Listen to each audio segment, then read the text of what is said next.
Hi there, this is Sam, and this is episode 46 of the VictorPrep Vocab podcast. I'm going to start off today's episode with a quote from one of my favourite writers, a guy called Joseph Campbell. If you follow your bliss, you put yourself on a kind of track that has been there all the while, waiting for you, and the life that you ought to be living is the one you are living. Follow your bliss and don't be afraid, and doors will open where you didn't know they were going to be. Let's start now with reviewing the words from episode 45. Those were metamorphosis. Now, metamorphosis means the process of transformation from one form into another form, often used with, say, an insect like a caterpillar metamorphosizing into a butterfly. But it can also mean a person metamorphosizing, a person changing. Elicit. Elicit means to evoke or draw out, usually a reaction. You could elicit a reaction from someone if you make them laugh, for example. Maverick.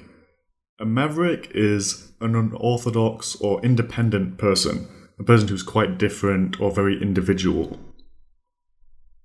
And the final word from that episode was cacophonous. Cacophonous. That is involving or producing a harsh mixture of sounds. If you imagine a whole variety of animals all making their own sounds at the same time, that would be a cacophonous sound. Our first word is guileless. Guileless. That's spelled Guileless.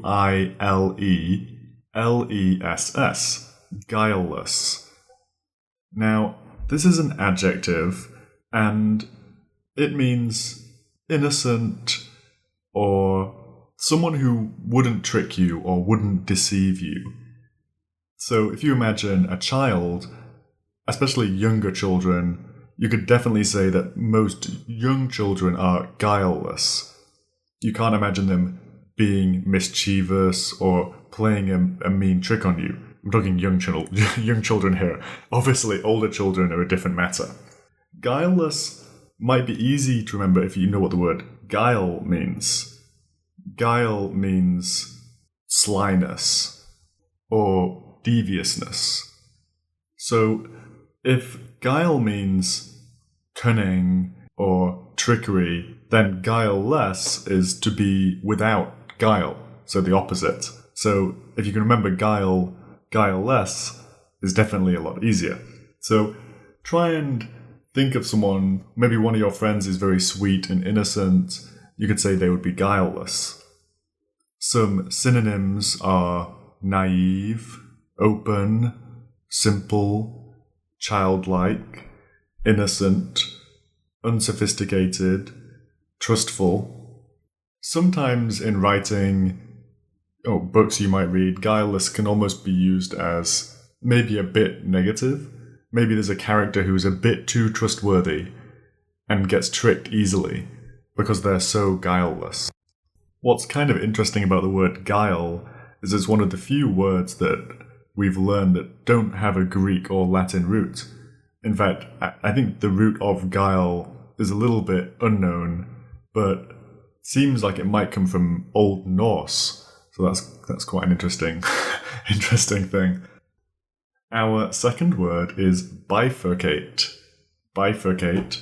This is a pretty simple word. It just means to divide into two branches or forks. So you could say the river bifurcated and it split into two. Or you could also use this word to describe something else, like the path bifurcated. So you're walking along a path and then the path split into two, that path bifurcated. I just realized I forgot to spell it. It's spelled Bifurcate, bifurcate. And obviously, having bi at the start of the word, you should know indicates two things. Bi like bicycle, two wheels, etc. So bifurcate, to divide into two branches or forks. Our third word is anodyne. Anodyne. It's spelled Anodyne. anodyne. Now, I don't want you to get too confused here, but anodyne can be used as both a noun and an adjective, both meaning roughly the same thing.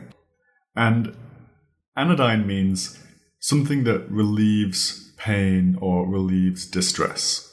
So it could be a medicine that makes you feel better. So something like aspirin or paracetamol, something that you take and it's a painkiller. So anodyne is a painkiller. But you could also say there was anodyne music playing, and that is music that was relieving my pain or relieving my distress. So anodyne can be a noun, it can be a thing, but you can also describe something as being anodyne, so using anodyne as an adjective. But the general meaning is relieving pain, making you feel better. This is a Greek word originally, and the an part at the start means without, and the odyne part afterwards in Greek comes from the Greek meaning pain. So the word itself means without pain, and that describes it very well. So think of a time when you were in pain and what you did to relieve that pain, whether you took a painkiller or whether you went for a walk or took a shower or whatever helped relieve the pain. I know that sometimes distracting yourself can help relieve the pain too. Maybe you listened to music that helped your headache. That was anodyne music. Now, our fourth and final word, I like this word actually, it's a good one, is pariah. Pariah. That's spelled P-A-R-I-A-H. Pariah. P-A-R-I-A-H. A little tricky one to spell. Pariah. And obviously we don't sound the H at the end of that word. Now, pariah basically means someone who is an outcast. So if you do something so bad or so repulsive that you're cast out of your group or cast out of your society, you then become a pariah. Sometimes that word is used in the form of a social pariah. In fact, that's often how you'll see it in writing. This person was a social pariah. That means they did something socially repugnant. For example, they were very racist. An example of being a social pariah might be you go to school on your first day and you're wearing clothes that are very uncool, and all the other kids think you're so uncool and no one wants to talk to you. And you might be an outcast, the kid that is not the cool kid. That's really, really sad, by the way, and I hope that isn't describing anyone, but obviously that sort of thing happens. Kids can be kind of mean. But yeah, so in that example, that kid would be a pariah, an outcast. Some synonyms are leper, undesirable, unperson, non-person, or persona non grata. So try and think of some examples from books or movies or real life where someone has been a pariah. One of the most interesting things about this word is its origin, and if you know the origin of this word, you're very smart, because it's actually a very unusual origin. This comes from a Tamil word. So this word comes from India and Sri Lanka, and the original word was parai, which apparently is a type of large drum, and the people who used the parai were called Pariah, and in this society, hundreds of years ago, these people were in the lower parts of the society, so the lower strata, and the pariah was a derisive term, because these were sort of people in the lower parts of society, so not the upper class. So now that the term has come from this Tamil word, parai, which meant the drum, and then pariah, which were these people that beat the drum, and now the term is used to describe an outcast in English. So really interesting origin there, that it's come from India, Sri Lanka, to be an English word. Now let's just quickly go over the words from today, so you don't forget. Our first word was guileless. Guileless. That meant someone who is innocent, someone who would never deceive you or trick you, someone who has no guile. Our second word was bifurcate. Bifurcate meaning to split into two, or to divide into two branches or forks. So the road bifurcated. Third word was anodyne. That meant something that relieves pain, that makes you feel better. And the final word was pariah. Pariah.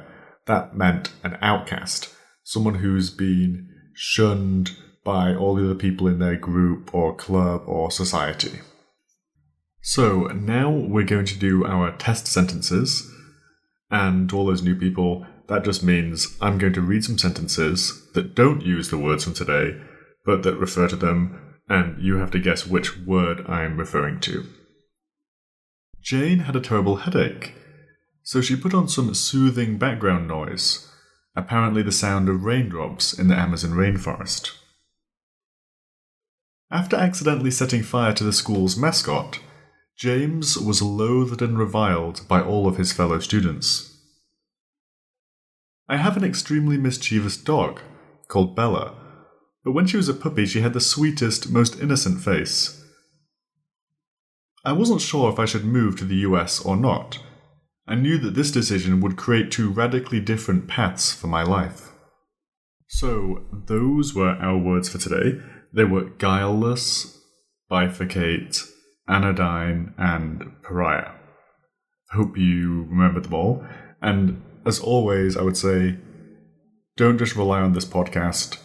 Immediately go down, get a paper and pen, or use your laptop, and write down some example sentences, make them funny, ridiculous, something you can remember, just to help you with these words. You can just repeatedly listen to the podcast until you have them down, but please do some active learning, test yourself. That's how you're going to remember them. As always, please write a review on iTunes for the podcast if you haven't done already. It just helps the podcast appear higher in search results so other people can see it.